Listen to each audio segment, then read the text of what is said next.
Personal style is the unique way that we express ourselves through our clothing, and it can and does mean many things to many different people. Inevitably, it affects the way that others feel about us, but more importantly, it affects the way that we feel about ourselves.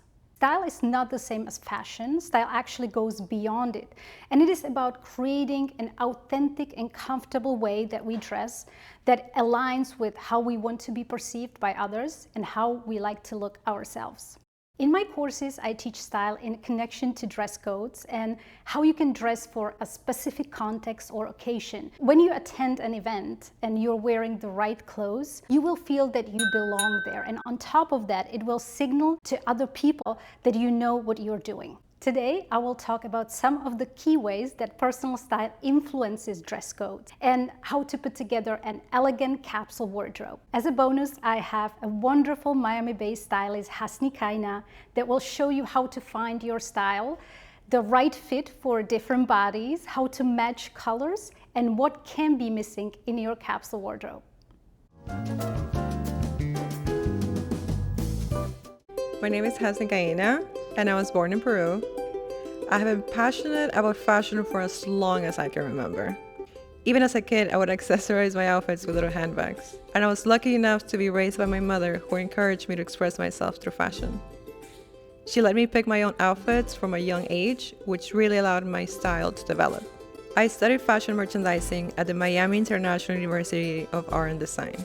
It wasn't until I graduated and was working in fashion show production that I realized how much more I loved styling. I did a test photo shoot, and as they say, the rest is history. What I love the most about my job is giving my clients the confidence I know is inside of them and showing them the tools to show it off.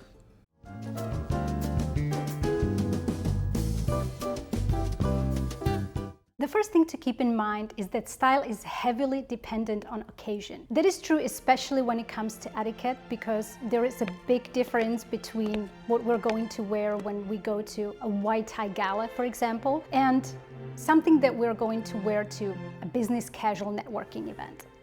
Style is not easy to summarize because it has so many variables and so many options. But there is one simple formula that I like to share with you that helped me throughout my life to always look polished, modest, and elegant when it comes to fashion. It is called the 2-to-1 ratio of elegance. Imagine your body as one whole, divided into 3 different parts. Your back is going to be one part, your legs are the second part, and then your cleavage is the third.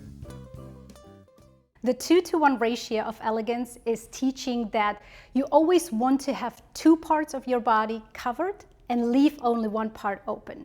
What that means in practice is, for example, if you're wearing a dress that has big cleavage, you want to cover your back and have longer bottom. If you are wearing a mini dress, you will cover your back and have a more closed-off cleavage. And if your dress is an open back, which can be really, really beautiful and elegant also, you should have a longer bottom and more covered cleavage. This ratio can be applied with a dress as well as blouses and skirts or pants even. I like this tool because it is very simple, but it also allows for your outfit to still be imaginative and original, but at the same time, it makes sure that it doesn't become vulgar.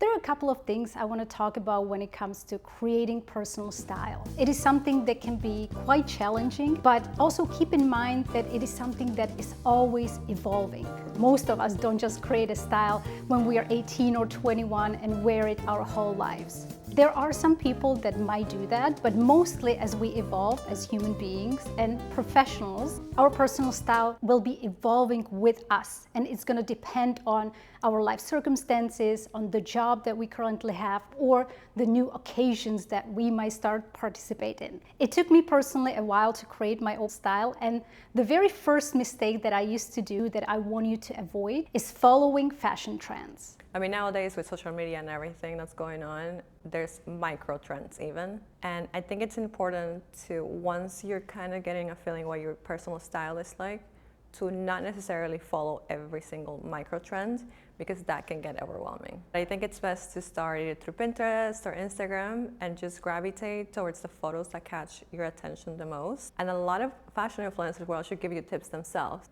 I think you can get a little bit of of each little trend that comes and goes, trying to stay true to yourself and just learn what looks best on yourself and what you're most comfortable with in your body, because that's what's going to show at the end of the day.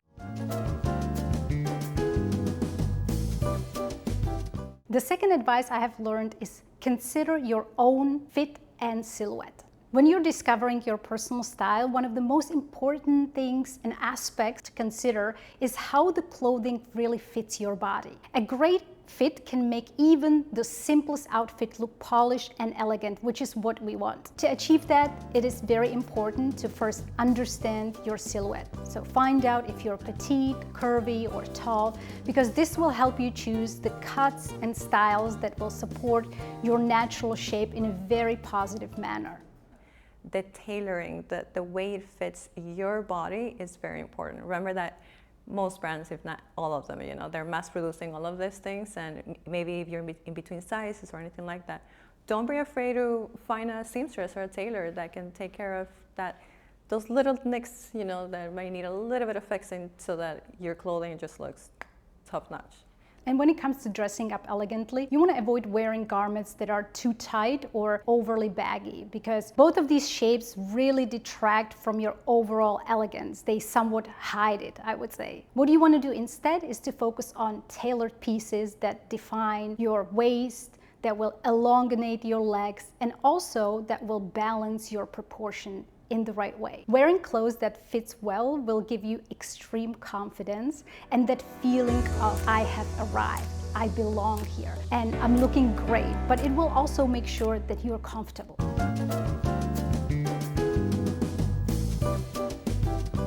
Color is a very powerful tool that we can use to create personal style, and it can elevate your look, reflect your personality, and even affect the way that others see you. Finding the right color that is best for you is a journey that starts with understanding your skin tone and how different shades either enhance or detract from your natural complexion. I would definitely recommend you start by determining your skin undertone, because it can be either cool, warm, or neutral. Cool undertones generally suit colors with blues or pinks, spaces like jewel tones. Warm undertones will look better with kind of like earthy tones, oranges, maybe some reds. And if you're neutral, then you're very lucky because you can literally wear anything. I think it's very important to remember that you can really wear any color. It's just a matter of finding the right tone of that color. Wearing the right colors can brighten your face and give you this sort of effortless, elegant appearance. You can experiment with different hues also. Can discover what makes you feel most confident and what agrees with your own taste. Some of my most favorite elegant colors that a lot of people nowadays call old money aesthetics are beige, white, ivory, black, camel, burgundy, as you can see, navy blue, or light sage color.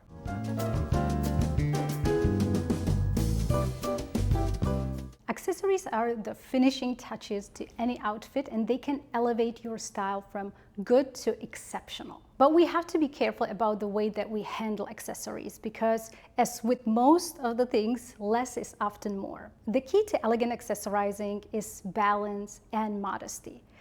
During the day, I always suggest to my clients to wear more delicate, understated pieces. You should go for smaller earrings or subtle necklace or just a simple bracelet that will complement the outfit without really overpowering it. These dainty pieces add a touch of elegance and sophistication and going to help you look very refined and appropriate in daytime setting if you go for work, if you go to office, if you go for lunch with your client, for example. But for evening occasions, I want you to wear your bold, more statement-making accessories. Think of large earrings, a dramatic necklace, or a standout ring that will add glamour and sophistication. The right accessories can completely transform your look, so think about it as part of the overall aesthetic, not as a single item. My personal favorite accessories are pearl jewelry, whether it is a bracelet, a simple pearl stud earring, or classic necklace. Pearls, in my opinion, always add a touch of elegance to the outfit without being overly formal.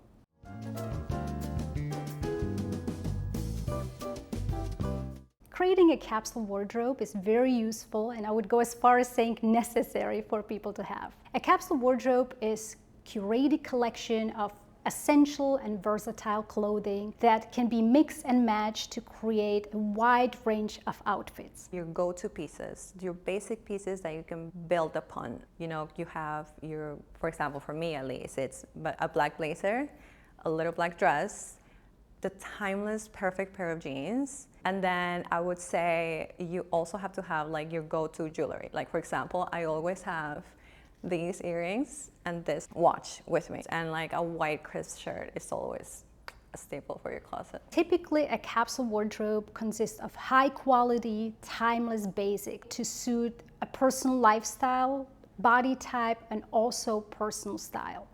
And a very important point is to always think quality over quantity. The capsule wardrobe definitely varies per person, and when I'm styling my personal clients, first we go through kind of what their day-to-day life is like, if they travel a lot, if they know what they do for a living, and kind of like what their hopes are as far as their dream wardrobe, and we kind of go from there. So organizing your closet is definitely essential. I mean, you could be buying the most beautiful pieces in the world, but if your closet is not organized, you're never going to find it, first of all.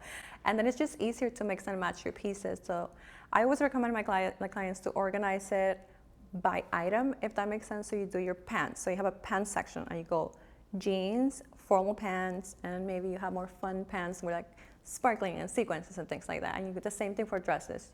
I like to do short dresses first, then long dresses, and then doing a little section, again, if you have something else that's maybe just for vacations or just for special occasions, that goes in a separate section. The same thing with your shoes. Definitely, oh my God, definitely. Please have like some sort of rack, a shoe rack can go a long way so you can see everything. Plus it just makes you kind of like want to use your shoes a little more if you have it displayed right there beautifully. Same thing with handbags. I definitely recommend having your handbags out in a way that you can visualize them and like see them. And suddenly you will be able to go to your wardrobe and just pull any two items that you see and put them on, look well put together, confident and elegant, and not have to think about it too much. And many of the greatest leaders or inventors in the world have prepared wardrobes they wear every day to limit the amount of time that they have to spend on choosing their outfit for the day. Thank you for watching, and don't forget to like this video and subscribe to my channel, and comment down below if you have any other great advice about creating capsule wardrobes or personal styling. See you again soon.